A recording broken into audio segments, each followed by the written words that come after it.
ঈদযাত্রায় মানুষ বাড়ি যাবে।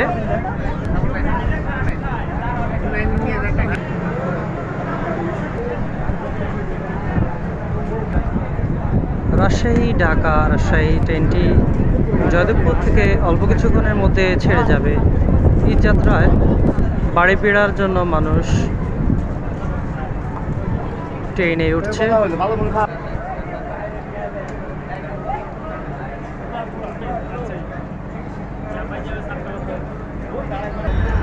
এবার ঈদে যেরকম মানুষ বাড়ি ফেরার কথা একসাথে যাবে সেটি কিন্তু হয়নি। ঈদ ছুটি কিন্তু আগে হয়ে যাওয়ার কারণে মানুষ কিন্তু এরকম খুব একটা বেশি আমরা স্টেশনে দেখি নাই। এই ট্রেনটি রাজশাহী ঢাকা রাজশাহী জয়দেবপুর স্টেশনে এই ট্রেনটি এখন থেমে রয়েছে। অল্প কিছুক্ষণের মধ্যে ট্রেনটি জয়দেবপুর স্টেশন 3 নম্বর লাইন থেকে ছেড়ে যাবে। রাজশাহী ঢাকা রাজশাহী ট্রেনটি ঈদযাত্রা হোক আনন্দময় ও নিরাপদ।